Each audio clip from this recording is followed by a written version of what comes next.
Prime time bulletin की शुरुआत करेंगे सबसे महत्वपूर्ण खबर के साथ। बिहार के पूर्व सीएम और विधान परिषद में नेता प्रतिपक्ष राबड़ी देवी को एक बार फिर नोटिस मिला है।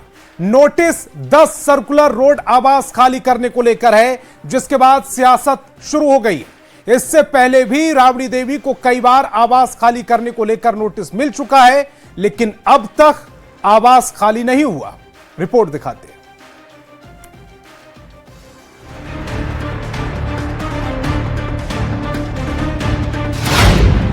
10 सर्कुलर रूट से राबड़ी की विदाई। मंत्री नंद किशोर राम को मिला बंगला। राबड़ी को आवास खाली करने का नोटिस। राबड़ी का नया पता 39 हार्डिंग रोड।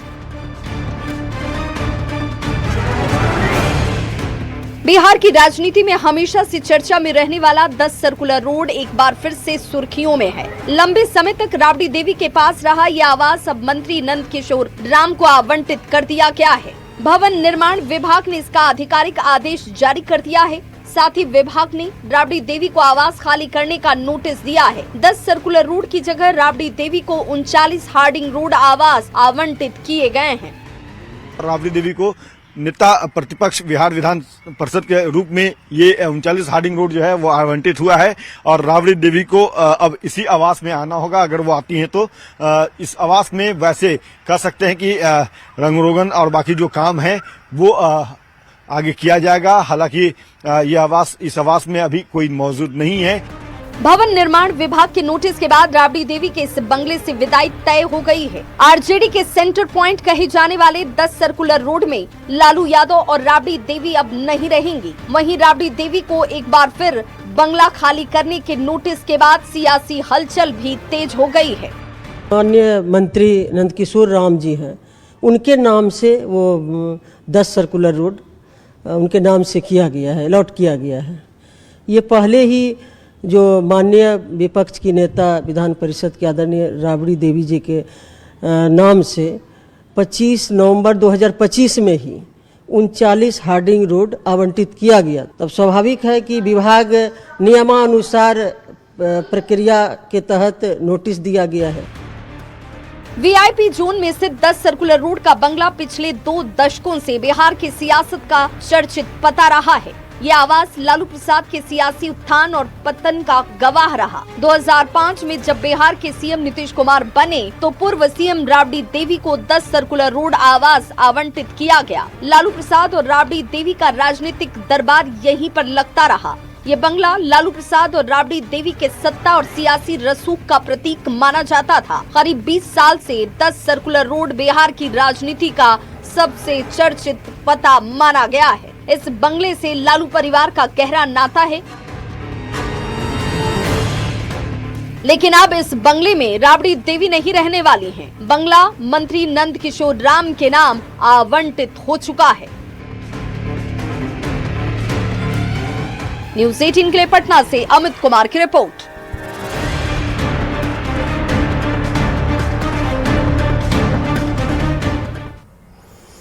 तो विधान परिषद में नेता प्रतिपक्ष और पूर्व सीएम राबड़ी देवी का ठिकाना बदलने जा रहा है। 10 सर्कुलर रोड की जगह है अब राबड़ी देवी को 39 होर्डिंग रोड पर आवास भवन निर्माण आवंटित कर दिया गया है। हालांकि यह बंगला महीनों पहले ही भवन निर्माण विभाग ने राबड़ी देवी को आवंटित कर दिया था। बावजूद इसके राबड़ी देवी इस आवास में अब तक नहीं आई। 10 सर्कुलर रोड मंत्री नंद किशोर राम को सरकार ने आवंटित किया है। राबड़ी देवी को जो आवास आवंटित किया है उस आवास से हम आपको खबर बता रहे हैं। देखिए ये 39 हार्डिंग रोड का आवास है और यह आवास जो है वो राबड़ी देवी को आवंटित हुआ है। और 10 सर्कुलर रोड जो है वो बिहार सरकार के जो मंत्री हैं नंदकिशोर राम उन्हें आवंटित हो चुका है और उसकी जो आदेश पत्र है वो भी अब जारी हो चुका है कि 10 सर्कुलर रोड जो है वो नंदकिशोर राम को अलॉट हुआ है और राबड़ी देवी को नेता प्रतिपक्ष बिहार विधान परिषद के रूप में ये 39 हार्डिंग रोड जो है वो आवंटित हुआ है और राबड़ी देवी को अब इसी आवास में आना होगा। अगर वो आती हैं तो इस आवास में वैसे कह सकते हैं कि रंग रोगन और बाकी जो काम है वो आगे किया जाएगा। हालांकि यह आवास, इस आवास में अभी कोई मौजूद नहीं है, लेकिन आवास जो है वो राबड़ी देवी को अधिकृत रूप से आवंटित किया गया है। बिहार विधान परिषद के जो नेता प्रतिपक्ष के रूप में यह आवास आवंटित किया गया है और यह आवास पूर्व में दूसरे मंत्री जो है रहते आए हैं। तो यह आवास जो है वो 39 हार्डिंग रोड, इसको लेकर के आरजेडी ने आपत्ति जताया। आरजेडी ने साफ तौर पे कहा कि ये बिल्कुल अनुचित है, क्योंकि राबड़ी देवी और उनके परिवार के जो सदस्य हैं वो बरसों से 10 सर्कुलर रोड में रहते आए हैं और ऐसी क्या जरूरत आन पड़ी, क्या आवश्यकता ऐसी हो गई कि वो आवास लेकर के ये 39 हार्डिंग रोड का आवास जो है वो दिया गया। कई तरह की बातें हुई, सियासत खूब हुई, लेकिन आज अंततोगत्वा जो है आधिकारिक रूप से 10 सर्कुलर रोड जो है वो नंदकिशोर राम को अलॉट हो चुका है और अब देखना यह है कि राबड़ी देवी कब तक जो है वो आवास को छोड़ती हैं और इस आवास में आती भी हैं या नहीं। अगला क्या कदम होगा राबड़ी देवी का, वो देखना बेहद अहम होगा। लेकिन सबसे बड़ी बात है कि इन दोनों आवास के बीच जो है सियासत खूब घूम रही है, सियासी पारा जो है वो काफी चढ़ा हुआ है। कैमरा पर्सन संत के साथ अमित कुमार, न्यूज़ 18 पटना। राबड़ी देवी को आवास खाली करने के नोटिस के बाद सियासत गर्मा गई है। विपक्ष ने इसे बदले की भावना की कार्रवाई बताया तो एनडीए ने कहा कि कानून के तहत सबको चलना होगा, राबड़ी देवी को आवास खाली करना ही होगा। पर राबड़ी देवी जी और लालू प्रसाद यादव जी ने पता नहीं 10 नंबर में क्या छुपा रखा है कि वो इसे खाली नहीं करना चाह रहे हैं। राबड़ी जी, मेरा आपसे विनम्र निवेदन है, ये 2005 के पहले वाला बिहार नहीं है कि लालू जी के परिवार ने जो सोच लिया मुखे कानून हो गया। अब ये नया बिहार है, ये एनडीए के नेतृत्व वाला बिहार है, सम्राट चौधरी के नेतृत्व वाला बिहार है। यहां चीजें कानून से ही चलती हैं। भाई 10 नंबर बंगला अगर किन्हीं अन्य माननीय को अलॉट किया गया है तो नियम के अनुकूल किया गया है। अब लालू परिवार के जो भी सदस्य अगर उस बंगले को अपनी निजी जागीर समझते हैं तो ये उनकी गलती है, वे गलत फहमी में रह रहे हैं। विधान परिषद में नेता प्रतिपक्ष राबड़ी देवी जी हैं और उस नाते वो बंगला अलॉट किया गया था उनको, लेकिन बीच में ही वो बंगला किसी और को अलॉट कर दिया गया। तो खास तौर से ये साफ जाहिर है कि विपक्षी दल के नेताओं को भारतीय जनता पार्टी की सरकार परेशान कर रही है। देखिए, बिहार सरकार आदरणीय श्रीमती राबड़ी देवी जी के बंगले पर बदले की भावना से काम कर रही है। बंगला का मोह नहीं है, बंगला से सरकार खाली करा देगी, जनता के दिलों से नहीं निकाल पाएगी।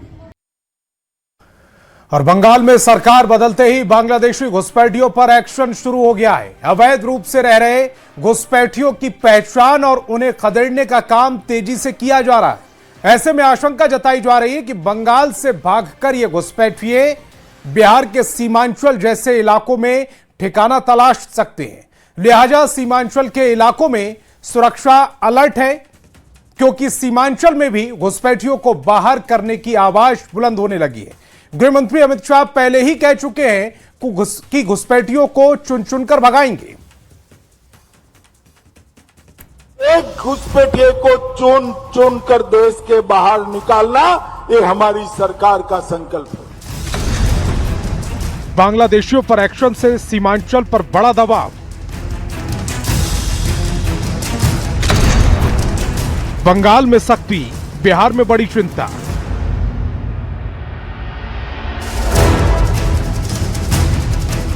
बांग्लादेशी घुसपैठ का मुद्दा एक बार फिर बिहार के सीमांचल में सियासत और सुरक्षा दोनों के केंद्र में। पश्चिम बंगाल में चल रही सख्ती के बाद अब पूर्णिया, कटिहार, किशनगंज और अररिया जैसे सीमावर्ती जिलों में हलचल तेज हो गई। आशंका है कि पश्चिम बंगाल से खदेड़े जा रहे घुसपैठिए सीमांचल का रुख कर सकते हैं, जिससे डेमोग्राफी, संसाधनों और सुरक्षा पर बड़ा असर पड़ सकता है। वहीं राजनीतिक दल भी इस मुद्दे पर आमने सामने हैं।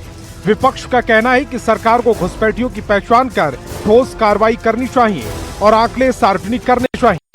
14-12 बरस से केंद्र में आपकी सरकार है, तो आप चिन्हित भी नहीं कर पाए कि कितने घुसपैठी जो है अभी तक जो है इंडिया में प्रवेश किन किन राज्यों में किए हैं, इसका चिन्हित आप किए हैं आज तक, संख्या जानते हैं?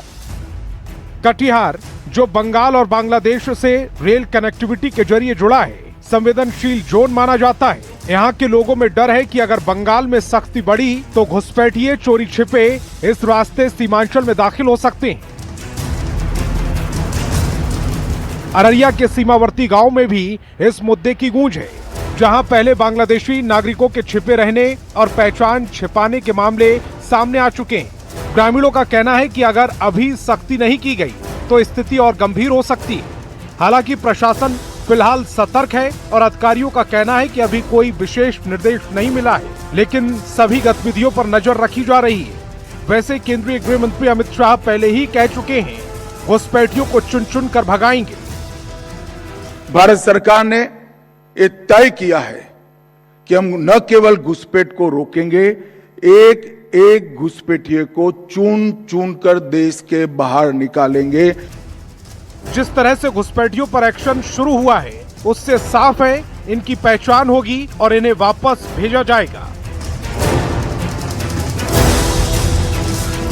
न्यूज 18 के लिए पूर्णिया से कुमार प्रवीण और कटिहार से सुब्रत के साथ अररिया से सतीश कुमार मिश्रा की रिपोर्ट।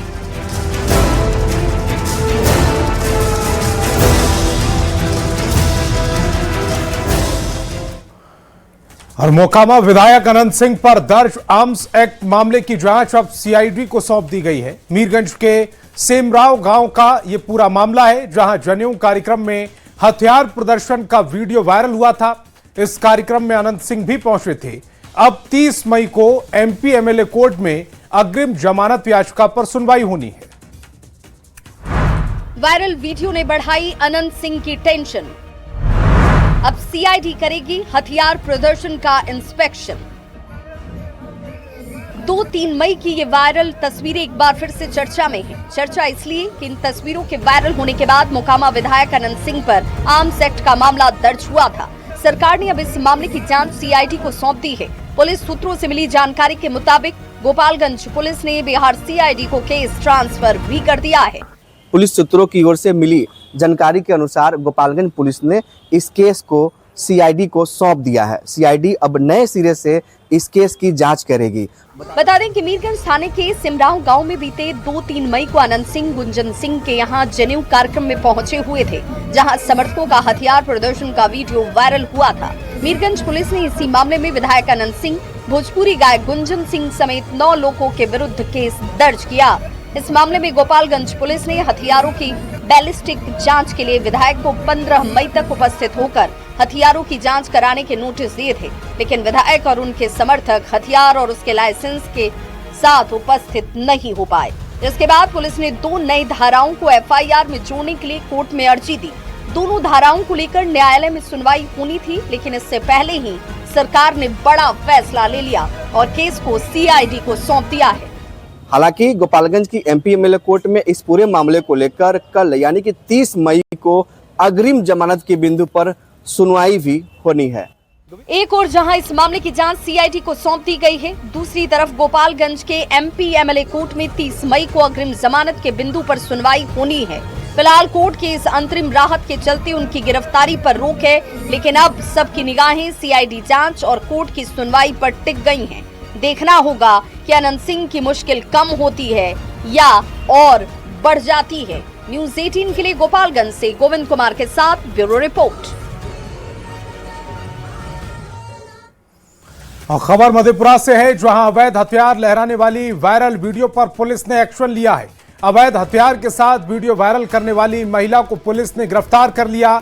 वायरल वीडियो में महिला भोजपुरी गाने पर डांस करते हुए देसी हथियार लहराती नजर आ रही थी। महिला के घर से लोहे का देसी मॉस्केट बरामद हुआ है। पुलिस ने आर्म्स एक्ट के तहत मामला दर्ज कर महिला को न्यायिक हिरासत में भेज दिया है।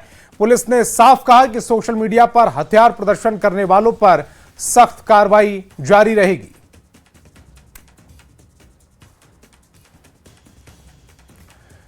बिहार में भीषण गर्मी के बीच मौसम ने करवट ली, लेकिन यह राहत अपने साथ एक बहुत बड़ा दर्द लेकर भी आई। बीते 24 घंटे में पटना, मुजफ्फरपुर और भागलपुर समेत सूबे में 17 जिलों में आसमान से राहत की बारिश तो बरसी, लेकिन इसी बीच कुदरत का ऐसा कहर टूटा जिसने 9 परिवारों को कभी ना भूलने वाला गम दे दिया। रिपोर्ट दिखाते हैं। राहत की फुहार या दुखों का पहाड़, एक तरफ बारिश की राहत, दूसरी तरफ मातम की आहट। कहीं बरसी खुशियां, कहीं बरपा कहर।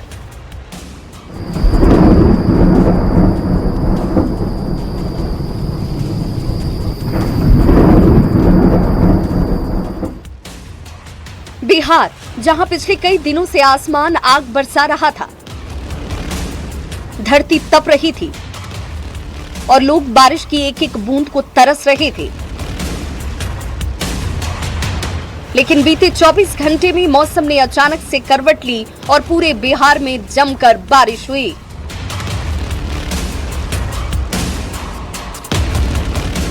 पटना, मुजफ्फरपुर, भागलपुर समेत 17 जिलों में काले बादल छाए, तेज हवाएं चली और फिर आसमान से राहत की बारिश उतरी।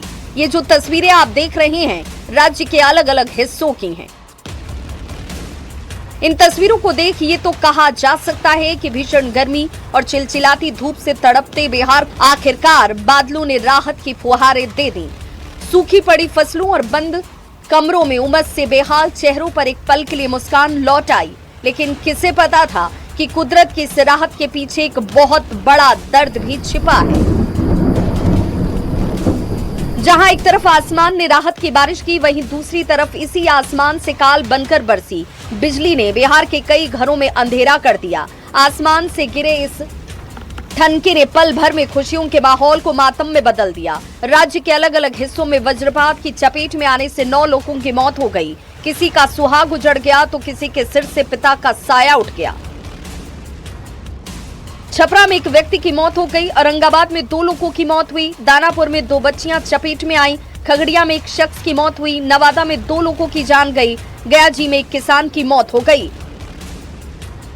इस दुखद हादसे के बाद अब मौसम विभाग और आपदा प्रबंधन प्राधिकरण पूरी तरह अलर्ट पर है। लोगों से लगातार अपील जारी है कि वे खराब मौसम में घरों से बाहर न निकलें और खेतों या पेड़ों के नीचे शरण न लें। बिहार के लोग अब असमंजस में हैं। इस बारिश पर मुस्कुराएं या अपनों को खोने के इस गम में आंसू बहाएं। राहत की इस बारिश ने जमीन की प्यास बुझा दी, लेकिन कई हंसते खेलते परिवारों को कभी न भूलने वाला जख्म दे दिया। Bureau report, news 18।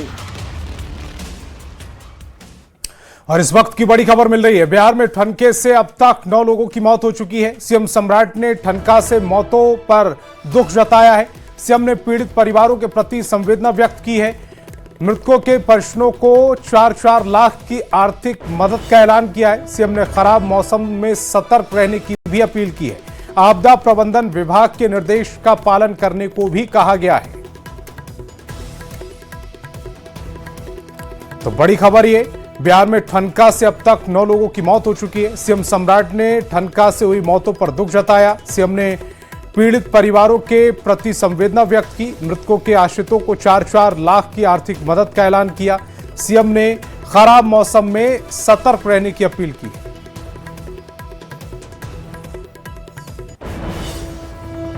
और खबर दरभंगा से, जहां डीएमसीएच अस्पताल एक बार फिर हल्की बारिश में जलमग्न हो गया। अस्पताल परिसर की मुख्य सड़कें, इमरजेंसी वार्ड, मेडिसिन विभाग और सिटी स्कैन सेंटर तक पानी में डूब गए, जिससे मरीजों और उनके परिजनों को भारी परेशानियों का सामना करना पड़ा।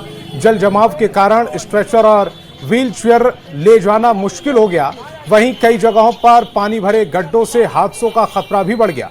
स्थानीय लोगों ने आरोप लगाया कि करोड़ों रुपए खर्च करने के बावजूद जल निकासी की व्यवस्था नहीं सुधरी है। हर साल बारिश में डीएमसीएच की यही बदहाल तस्वीर देखने को मिलती है। अब सवाल उठता है कि आखिर डीएमसीएच की ये बदहाली कब दूर होगी। इसमें इतना बहुत दिक्कत हो रहा है जाने आने के लिए, बताइए। डीएमसीएच दरभंगा कहलाता है। यहाँ देखिए आदमी जाने आने को कितना प्रॉब्लम हो रहा है। बहुत ज़्यादा, एक घुटना भर पानी है जाने आने में। बताओ कैसे दवा भी लेंगे, जांच करने के लिए बाहर भेजता है, बार बार आने जाने के लिए। थोड़ा यहाँ पे जाने आने में काफी दिक्कत हो रही है। जो भी डिपार्टमेंट के लोग हैं उनसे आग्रह है कि जितना नाला है शहर का, सूक्ष्मता पूर्वक उसका ध्यान दें, उसका अवलोकन करें और सारे नाला को क्लियर करें। जब तक नाला को क्लियर नहीं करेंगे ये स्थिति हमेशा बना रहेगा। DMCH है ना, सरकारी अस्पताल है। सरकारी अस्पताल है। कितना दिक्कत हो रहा है यहाँ आने जाने में? हाँ, बहुत दिक्कत है। सो तो देख रहे हैं ना कितना दिक्कत है हम लोग को। तो परसेंट कितना पानी लगा होगा? बहुत पानी है। तो देखते हैं तो यह कपड़ा भीग गया है, अभी इतना पानी हुआ है। भाई पेशेंट है आपका? परसेंट है हमारा, देखते हैं ना जीत के लाते हैं, क्या करेंगे, मजबूरी है। और पटना से बड़ी खबर मिल रही है। शिक्षा विभाग का एक बड़ा फैसला, राज्य के सभी मान्यता प्राप्त निजी स्कूलों की जांच होगी। 1 जुलाई से 31 जुलाई तक विशेष जांच अभियान चलाया जाएगा। शिक्षा सचिव विनोद सिंह गुंजियाल ने पत्र भेजा है। सभी प्रमंडलीय आयुक्त को पत्र भेजकर यह आदेश दिया गया। RTE के मानकों पर संचालित नहीं होने वाले स्कूलों पर कार्रवाई की जाएगी। और रजनीश मेरे सहयोगी ज्यादा जानकारी के साथ फोन लाइन पर जुड़ रहे हैं। रजनीश, शिक्षा विभाग का ये महत्वपूर्ण फैसला। बिल्कुल, देखिए, निजी स्कूलों की मनमानी पर नकेल लगाने के लिए शिक्षा सचिव विनोद सिंह गुंजियाल ने बड़ा फैसला लिया है और समीक्षा बैठक करने के बाद निजी स्कूलों की काफी मनमानी सामने आई है, जिसके बाद इन्होंने सघन जांच अभियान चलाने का आदेश जारी कर दिया है। यानी 1 जुलाई से 31 जुलाई तक राज्य के सभी मान्यता प्राप्त निजी स्कूलों की अब सघन जांच होगी, जिसको लेकर सभी प्रमंडल के जो प्रमंडलीय आयुक्त होते हैं उनको ये निर्देश दिया गया है कि आप अपने जिले के DM हो, DDC हो, SDM हो, DO, BDO को निर्देश दें और इसी ड्यूरेशन में, इसी दरमियान जो है 1 से लेकर 31 जुलाई तक सभी स्कूलों की जांच कराएं, क्योंकि कई तरह की गड़बड़ी सामने आई है। नामांकन का रेशियो क्या है, छात्र को क्या सुविधाएं दी जाती है, इसके साथ साथ जो RTE का मानक है उसको स्कूल पूरा कर रहा है कि नहीं, क्योंकि 2011 से जो है बिहार में मुफ्त शिक्षा नियमावली जो है लागू है और इसमें जो गरीब बच्चे हैं वो नामांकन से वंचित हो जाते हैं। कई तरह की शिकायतें हैं जिसको लेकर एक्शन लिया गया। अब देखना यह है कि आखिर 31 जुलाई के बाद कितने स्कूल जो है दोषी पाए जाते हैं और कितने एक तरह से फीडबैक मारते हैं। तो कुल मिलाकर ये कहें कि अब एक्शन की तैयारी चल रही है। जी, और ये एक्शन अगर सही बैठता है तो फिर शिक्षा विभाग में बड़े बदलाव भी देखने को मिलेंगे। आप हमारे साथ जुड़े रजनीश, आपका बहुत बहुत शुक्रिया।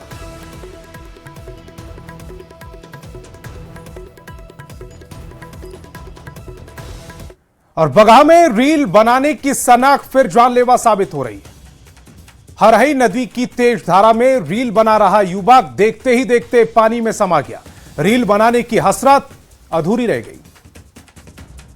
बनाने की दीवानगी, तेज धार में बह गया युवक, अधूरी रह गई रील।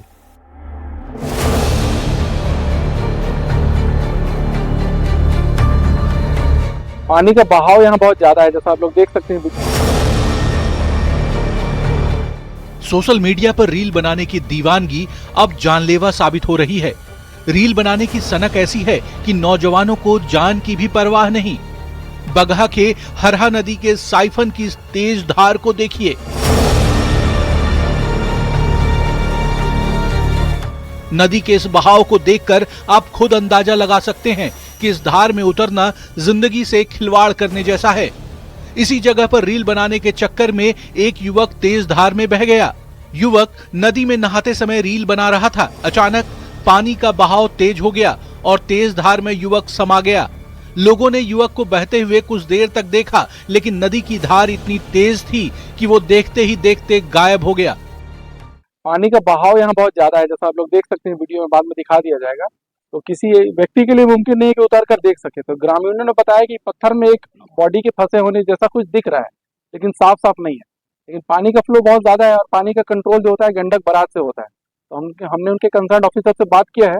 थोड़ी देर में पानी अगर बंद हो जाता है तो गांव के कुछ लोगों ने वॉलंटियर किया है कि वो जाकर, अगर बच्चा मिल जाता है तो अच्छी बात है, कम से कम उसकी बॉडी सुपुर्द कर दी।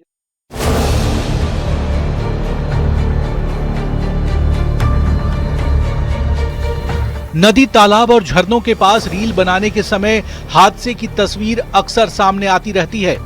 बगहा में दर्दनाक हादसे ने सबको दहला दिया। बड़ा सवाल है कि रील बनाने की ये कैसी सनक है, ऐसी दीवानगी कैसी जो जान ही ले ले। नदी किनारे रील आखिर हम बनाते ही क्यों हैं? ऐसी जगहों पर हम सावधान क्यों नहीं रहते? ये कई सवाल हैं जो बगहा में हुए इस हादसे के बाद उठ रहे हैं। न्यूज़ 18 के लिए बगहा से मुन्ना राज की रिपोर्ट।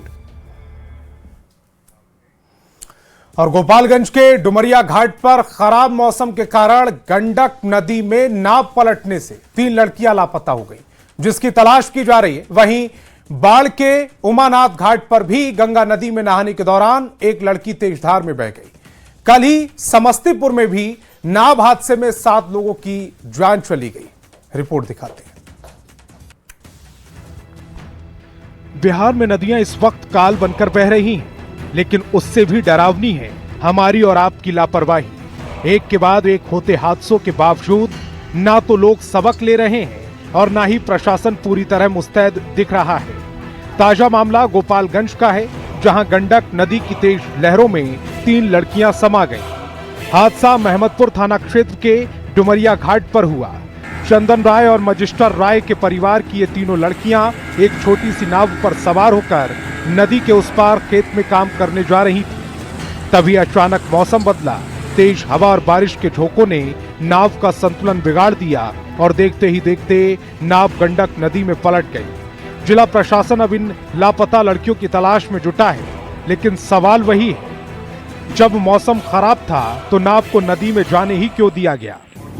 बहुत दुखद घटना है। गंडक नदी में आए दिन इस तरह की घटनाएं घटित होती रहती हैं और लगातार यह हम पूर्व से मांग करते रहे कि एनडीआरएफ, एसडीआरएफ की टीम अस्थायी रूप से इन ऐसे मौसमों में जब गंडक नदी उफान में होती है तो एसडीआरएफ की टीम वहां परमानेंट रहनी चाहिए। अभी गोपालगंज इस सदमे से उभरा भी नहीं था कि दूसरी तरफ बाढ़ के उमानाथ घाट पर गंगा नदी में एक और बड़ा हादसा हो गया। यहाँ नहाने गई 3 महिलाएं अचानक तेज धार में डूबने लगी। स्थानीय लोगों ने मुस्तैदी दिखाते हुए 2 महिलाओं को तो जैसे तैसे बचा लिया, लेकिन एक लड़की गंगा की तेज धारा में बह गई, जिसकी तलाश अभी भी जारी है। कितना आदमी टोटल? लगभग 15 आदमी आए हुए थे। सब एक साथ ही नहा रहे थे। 3 जगह नहा लो जी।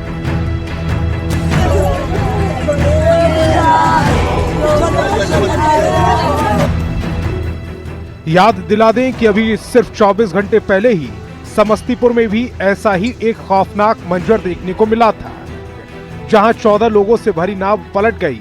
7 लोगों को तो बचा लिया गया, लेकिन 7 मासूम जिंदगियां हमेशा के लिए खामोश हो गईं, जिसमें 6 लोगों के शव भी बरामद कर लिए गए। बैक टू बैक हो रहे ये हादसे चीख चीख कर कह रहे हैं कि पानी की लहरों से खिलवाड़ बंद कीजिए। इसके लिए प्रशासन लगातार अपील भी कर रहा है। जिंदगी अनमोल है, इसे लापरवाही में ना गंवाएं। मौसम देखकर नाव की सवारी करें। नाव में क्षमता से ज्यादा लोग सवार ना हो। लाइफ जैकेट का इस्तेमाल करें। नहाते वक्त गहरे पानी में जाने की गलती कतई ना करें। प्रशासन अपनी तरफ से रेस्क्यू ऑपरेशन चला रहा है, लेकिन अपनी सुरक्षा खुद अपने हाथ में है।